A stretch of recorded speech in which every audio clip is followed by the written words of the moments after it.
Welcome to the Miracle You, guiding you on the journey towards finding passion and purpose, and how to discover, create, and live a life by your design. Whether your success has been plentiful or your missed opportunities have been overwhelming, we can help you become a more empowered, masterful person and show you how to share your gift with the world. It's time to inspire change from within with the host of the Miracle You, Vince Kramer.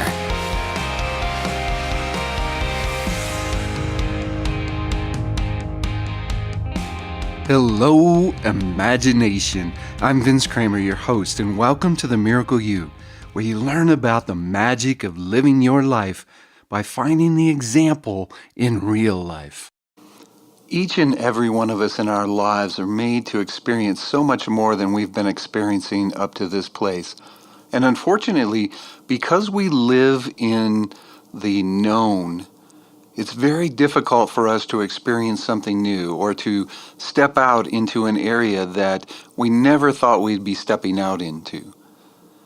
It's really understanding what we don't know that's most important for us to figure out what our next step's going to be. There is, like as I said, so much out there for us.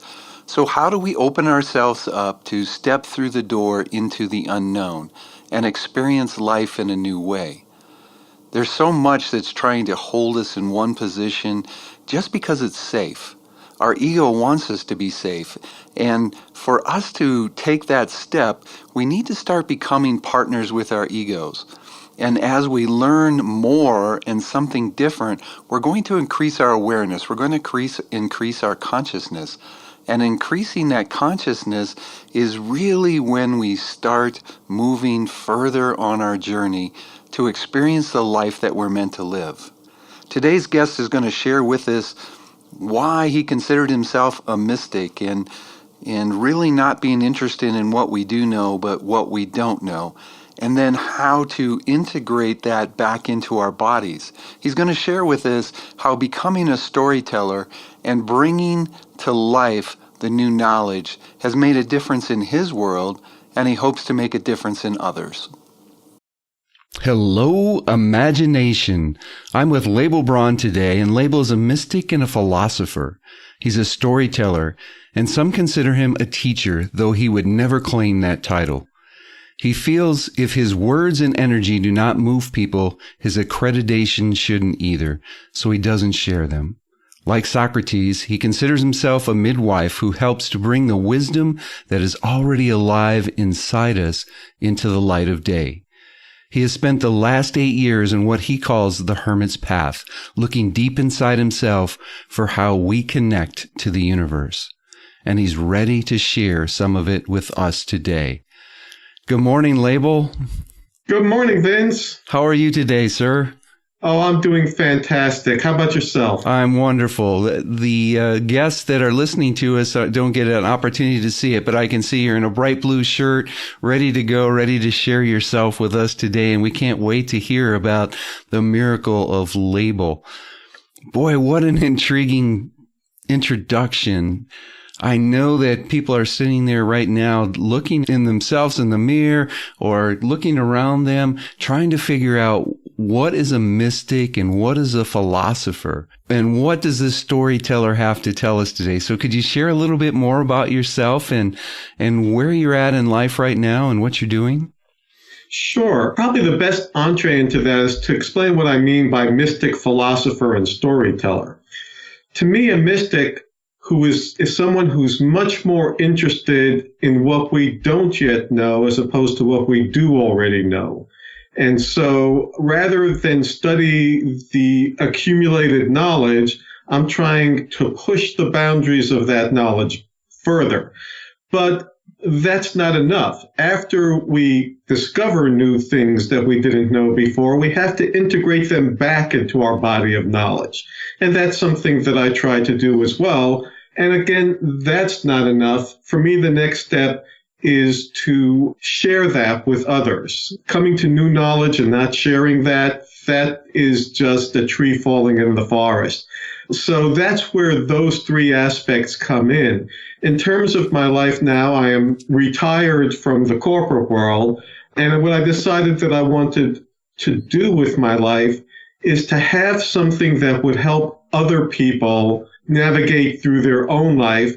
And before I could do that, I had to really understand how it is that I connect to the universe. And I know that sounds like perhaps a little self-centered, but I think any good experimenter experiments on themselves first before sharing with others. And that's what I've spent the last 8 years doing. And the signs in my life now is that it's time to start moving on from that, start moving on from the mysticism and philosophy to more of the storyteller, more of sharing it with people.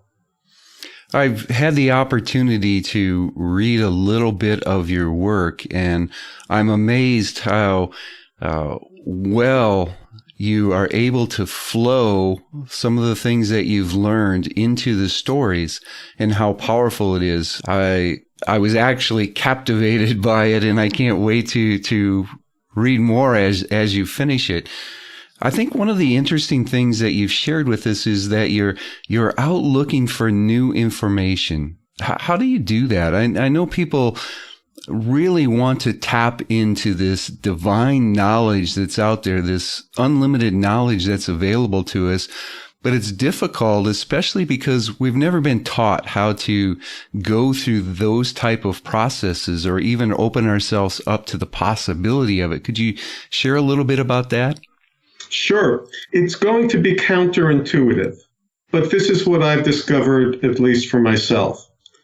The process of learning is not gaining new knowledge. It's forgetting a lot of what you think you already know. And we have been born into this world. The first miracle is birth. And all that we're given that enables us and prepares us to have a wonderful life. And then others get a hold of us and fill us full of their knowledge and what they think they know for sure. And that takes us away from the innate knowledge that we were born with. And you'll remember from one of the stories that you've read that I talk about the need to turn the light down. The problem is not getting another bit of knowledge, not going to another place where we will be filled with knowledge. When the lamp is too bright, we can't see what's already there. And we have to tune into a process of turning the light down and listening to the divine voice inside ourselves more. Oh, that's beautiful. The light that we experience in the U.S., especially in our day-to-day world, is so bright. It's really tough to see anything but that light shining in our eyes. What would you say that you feel your divine intent is, or your mission is, for let's just say the next 5 to 10 years of your life? Because I know you're expanding and growing, and beyond that might be a little tough to see. But how about for the next 5, 10 years? What do you think your divine intent and mission is? I think my divine intent and mission in life is one I've had for quite some time now. It's been a difficult mission because people don't usually thank you for it. And what I believe my gift that I was given to share with others is to confuse them. I'm very, very good at confusing people. I confuse myself a lot, and I pass that on. And the reason I say that's a gift and a mission is tying in what we've just spoken about, Vince. Where people get trapped is where they become certain of something. There is so much joy and health and love available if we don't get trapped by that certainty. It's the old story of the elephant and the 10 blind people. And one says the elephant I will stand on the fact the elephant is like a rope because he's holding on to the tail. And another one says, I will stand on the fact that the elephant is like a tree trunk because they're holding on to the leg. What they're missing is the ability to say, hey, I've got a hold of something that feels like a tree trunk. What are you experiencing? What truth are you coming to? And so I create a window for that by helping people see that there are other ways to see the world than the way they're absolutely certain it is. Awesome. Awesome. So I know probably sometime in your life, because we all go through this process, that you were holding on to the leg of the elephant or holding on to the tail and thinking that you're holding on to a rope. What was the wake-up call that propelled you into this world of discovery and learning and finding the uncertainty in what we believe is certainty? Well, I was given a great blessing. It didn't seem like a blessing at the time, but that I received my first and one of my most significant wake-up calls when I was about 8 years old. We had moved into a new neighborhood, and so I was attending a new school, and I was born into the Orthodox Jewish community. Now, there's a heck of a lot of certainty there. And so for the first 8 years of my life, I lived in an Edenic state of being absolutely certain that I knew I didn't know everything, but I was being taught by people who were giving me the direct word of God. You don't get much more certain than that. And so I lived in this secure state of that there are people who know how to tell me what's the right way to live and what's going to happen. When I moved into this new neighborhood, I had trouble making friends. I had one very, very good friend. And the Passover holidays approached, and my friend his family was taking him down to Washington, D.C. to celebrate the holidays with his grandfather. Now, our rabbi wanted to teach us one of the precepts of the Talmud, which is that if you're on your way to do a good deed, God watches out for you. And so we collected charity in the class to give our friend to deposit in his grandfather's synagogue when he got there, so God would watch over him on the trip. Passover time in the Northeast, as I'm sure you know, is a very, very rainy time. And it's the April showers time. And the day that my friend and his family were driving down I-95 to get to Washington, D.C. from Brooklyn, New York, was extremely foggy, very, very foggy, pea soup fog. You couldn't see anything. And my friend's father got a flat tire and pulled over to what he thought was the side of the road. And the truck that ran over them never saw them. Wow. My friend, his father, his brother were killed. His little baby sister was terribly injured. His mother went insane from the shock of it all. And I couldn't wait to get back to school because I was suffering from the loss of my friend and the pain that his family went through. But I was also suffering from a loss of certainty. My friend had been on his way to do a good deed, and yet he clearly wasn't watched over. What happened here? I was sure the rabbis would be able to restore my certainty. And so got back to school. Of course, the rabbi gathered us all together in an assembly, and I will never forget his first words. It was, "We don't understand why these things happen." Wow, you don't? For 8 years of my life, you've been telling me you do. Now, when I really need you, all of a sudden you don't? And I didn't get angry at them or anything like that, because they were doing the best they could, but it gave me the realization that if I was going to figure anything out about this world, I would have to go off and do it on my own. I could listen to the wisdom of others, which I try to because it gives me more insight, but then I would have to test that against my experience and the way I was understanding the universe. Wow. Yeah, one of the interesting things that I share with people as we go through some of our programs in Imagine Miracles is that there's a lot of truth out there, but each individual's truth is not necessarily yours. Mm-hmm. And how important it is to find your truth in your life and your truth in what you're here to do, in discovering your mission and discovering who you are and what you shine out into the world. So that's an excellent story to show to us that we get these little wake-up calls that really bring us into the truths of universal law, to find your own truth, to find who you are in this world. So thank you for sharing that. As you grew older, now you've known at 8 years old that you have to find your own truth.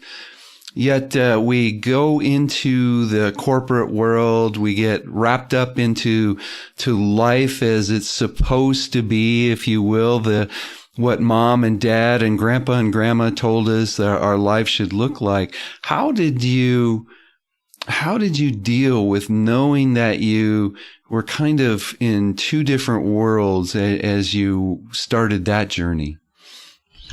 That was interesting, and it involved another wake-up call. In my first job, one of my early managers was a great guy, a great individual. And I remember one day sitting and thinking about what a great person he was. He was absolutely brilliant, very sharing and giving individual. Corporate politically astute, and someone who personally looked after my well-being. And I was thinking of all these great things about him, and unbidden, the thought came into my mind, and he isn't even Jewish. And I sat back and said, whoa, there's a lot of stuff in there that I don't know is in there, and that I would have to try to work out how, number one, I dealt with a lot of the programmatic knowledge that was ingrained in me, and two, how I would manage to find what is me and hold on to that in the corporate world, which, as you were saying, really demands that you be the way they want you to be rather than who you are. I can tell you a story about one of the miracles in my life that go to that, if you'd like. Sure, please. It happened later in my career. I had decades of nothing but success. Success wherever I went. But I was in a position, it was soon after the dot-com bubble burst. I was in the technology field. I was clawing to not only to hold on to my job, but to protect the job for the dozens of people who worked in my organization. And in doing so, I felt, all right, this is an emergency time. I have to fit in. And so I lost little pieces of myself in that process. Well, one day after, as I said, decades of nothing but success, I got laid off. And all they would tell me is, you don't fit in. And it was like a Greek tragedy. Everything you do to try to avoid a fate brings that fate closer. And I told my wife, I'm sorry I let you down. Because, again, that's another expectation of our culture. The man is supposed to be the breadwinner and supposed to be able to hold on to a job and everything like that. And God bless her. Her response to me was, thank God this happened. I was afraid I was losing you. I thought you were losing you. Thank God this happened and this nightmare is over. So we did what any good American couple would do after getting some bad news. We sat down on the couch and watched some TV to take our mind off of it. Now, one of my favorite novels of all times is Siddhartha by Herman Hesse. And it's about someone whose life parallels that of the Buddha. He's not the Buddha, but his life parallels that of the Buddha. At first, he's born a prince, then he becomes a monk. None of those satisfy him. He goes out into the world, and he falls in love with a courtesan. And the courtesan says to him, this is wonderful. I'm really enjoying this, but I have to be true to who I am. It's going to take a lot of money to be with me. Now, first of all, I just love that. We have a myth that every courtesan in the world is just waiting for somebody to save her and take her away from all this. But she says, I have to be true to myself, and this is who I am. And so he says, that's okay, I'll get money. And she sets up an interview with him with a merchant, a very wealthy merchant who's a client of hers. And the merchant says, well, what skills do you have? And Siddhartha thinks about that for a moment and says, well, first I was a prince. They don't teach you much skills there. Then I was a monk. So the only skills I have is I can think, I can wait, I can fast. And the merchant says, what kind of skills are those? And Siddhartha says, what does it cost you? Just try me out. And sure enough, by the ability to think and wait and fast, he becomes tremendously successful as a merchant. But so we're going around the TV, and I've been having a Y chromosome. I have the remote control in my hand, and I'm going around from one station to the other because, of course, I'm not really looking for anything to watch. I'm just looking to be distracted. And I land on a movie version of Siddhartha just as he's saying the words, I can think, I can wait, I can fast. And my wife turns to me and says, oh my God, you used to say that all the time. And I said, yes, but I stopped living it. So I spent the next couple of months really trying to find where it was that I had lost myself and tried to be somebody else to fit into that corporate scheme. And at the end of those couple of months, I get a phone call. It's the company that had laid me off. We made a terrible mistake by laying you off. Would you please come back? Talk about one of those moments in Dallas where you find out it was all a dream and the past is erased and everything like that. They said, if you come back, we will erase this. If you look in the corporate database of this company, you will find absolutely no indication that I was ever laid off. And they gave me the back pay. And they said, please just come back. And I said, and this is the key. This, I believe, was the key for me. I said, if you think I'll come back, but if you think I'm going to fit in more, it's going to be the opposite. I'm going to fit in even less because I am coming back as fully myself. Do you still want me? And the answer was yes, just please come back.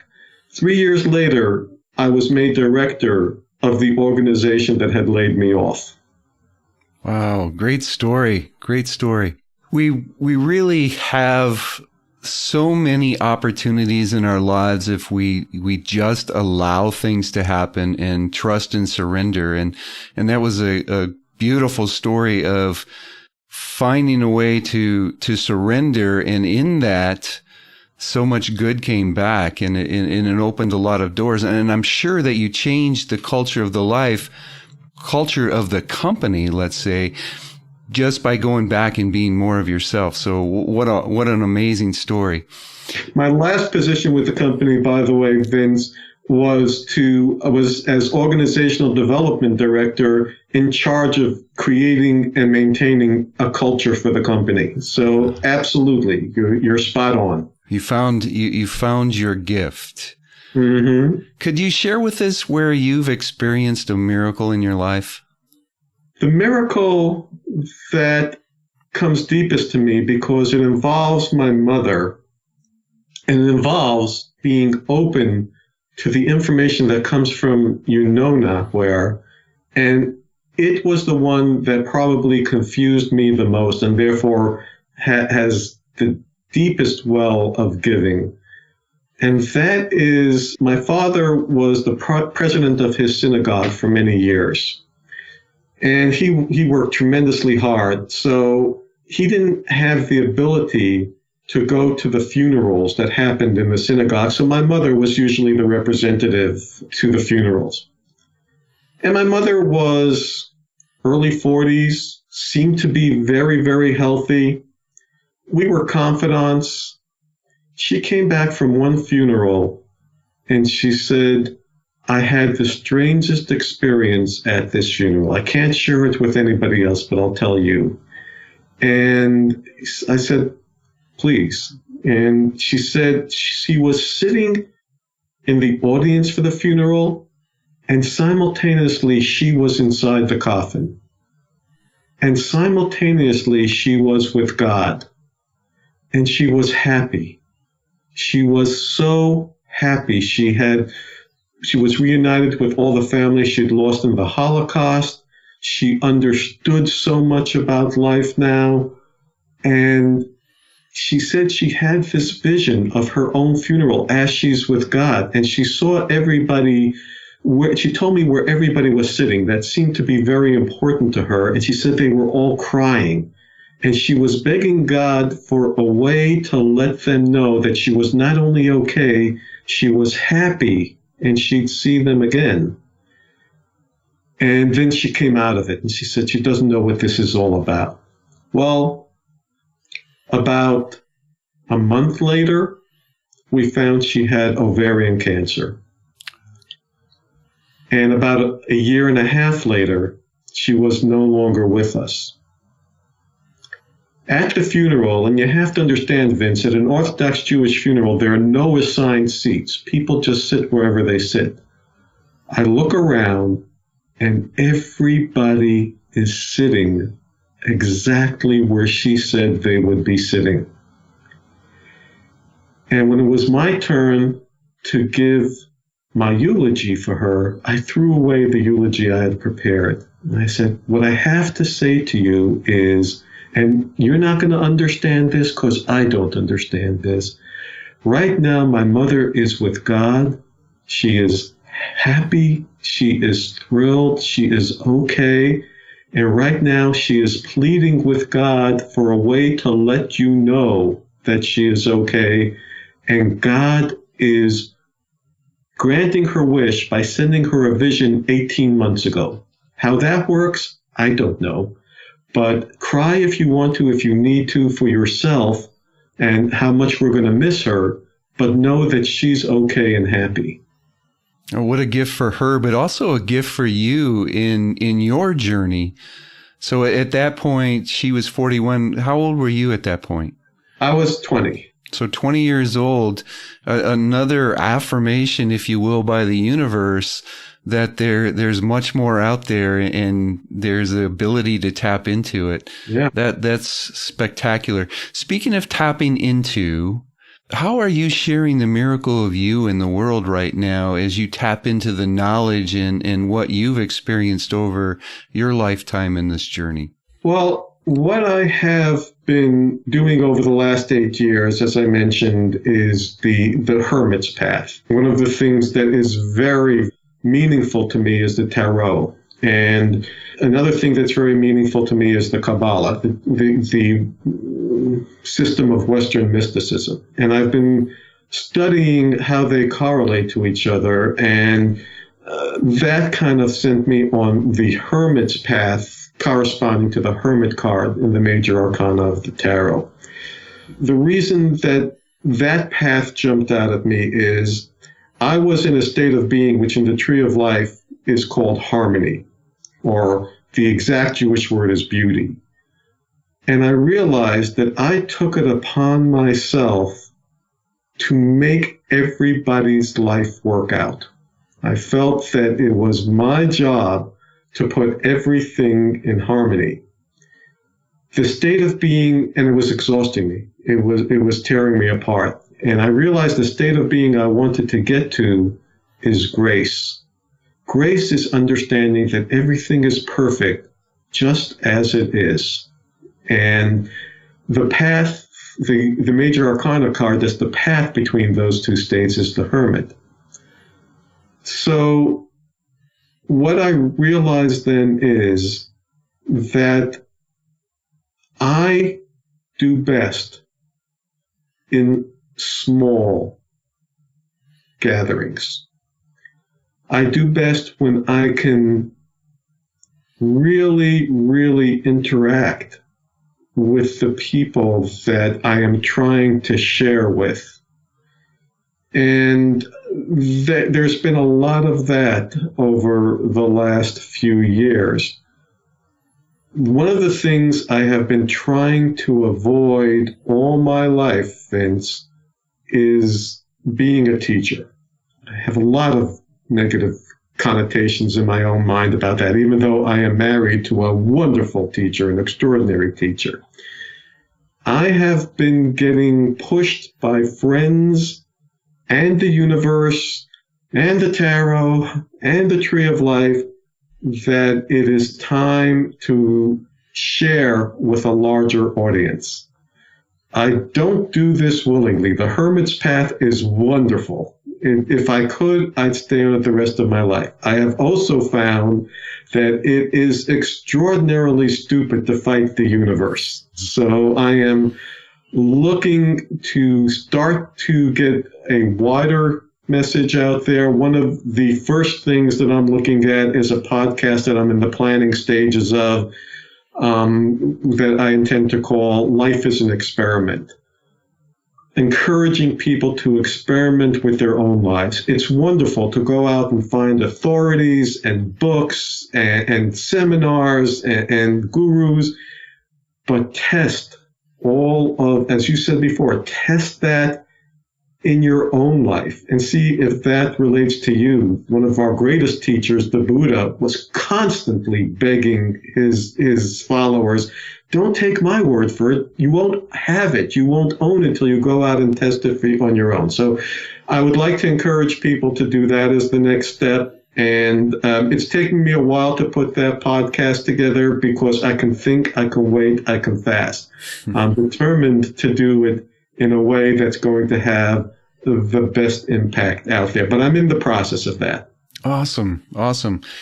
Can you give us a little bit of guidance? We're coming to the end of our time, and you've experienced so much, and you've delved deeply into some very powerful things in the tarot and the tree of life. Could you share a little guidance with us?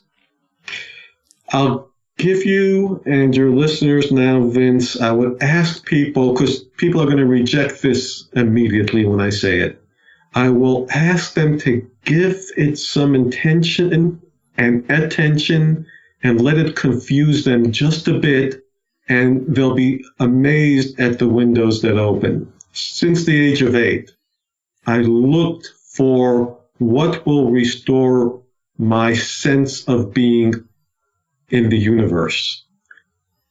And one day, I studied all of the isms out there. I studied all of the paths out there, and nothing worked for me. I can only tell you and your listeners what works for me.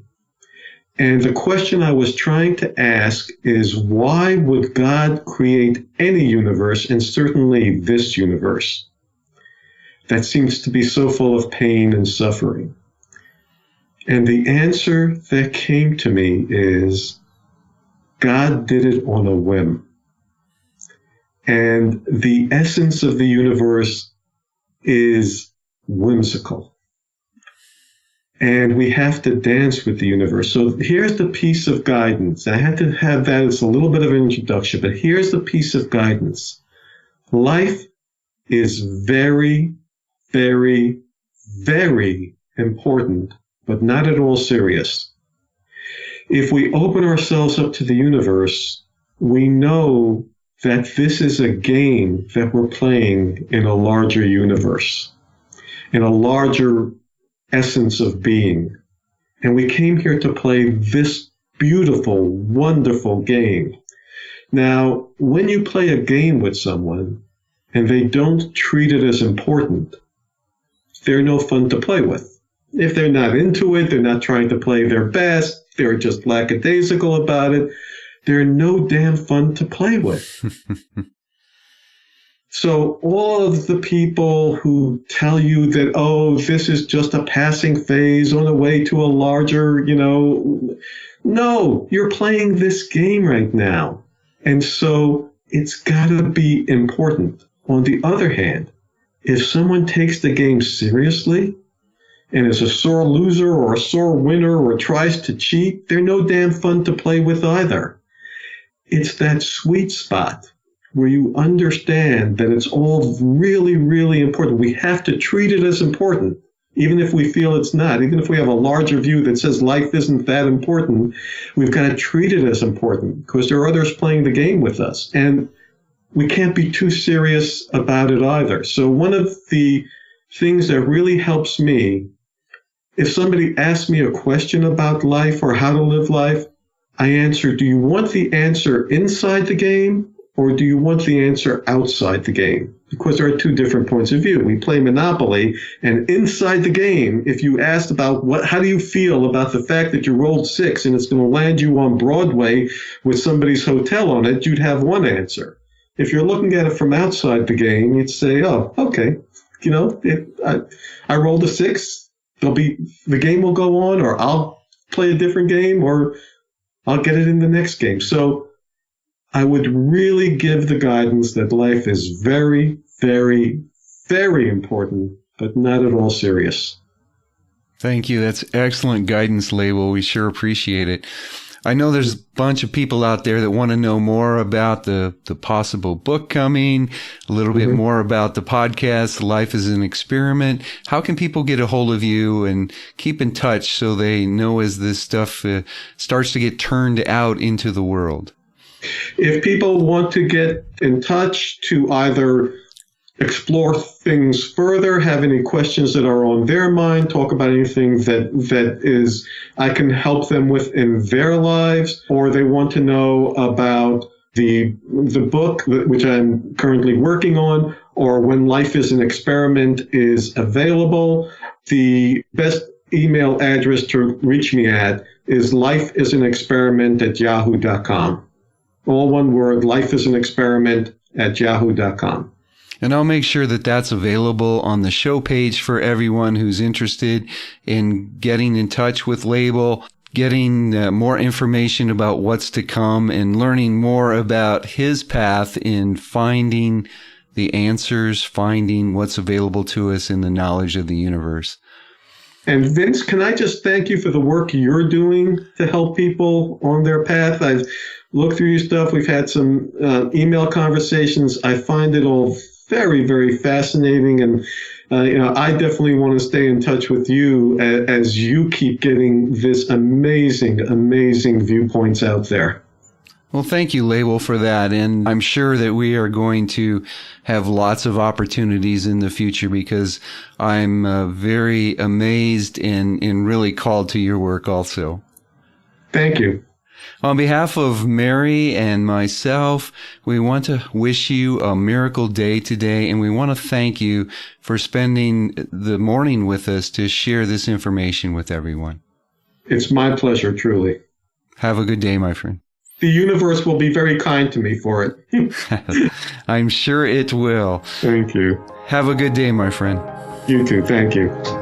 You've completed this episode of The Miracle You, but we have plenty more to help you discover your own personal passion and purpose. Head over to themiracleyou.com for free resources to assist you on your journey, as well as register for our free webinar, Discover Your Miracle Life, 3 mind-awakening steps toward your unique purpose, or apply for a one-on-one Your Life, Your Way breakthrough session and discover your next best step on your journey. All available exclusively on our website. That's themiracleyou.com. We look forward to sharing more experiences of passion, purpose, and life by design next time, right here on The Miracle You.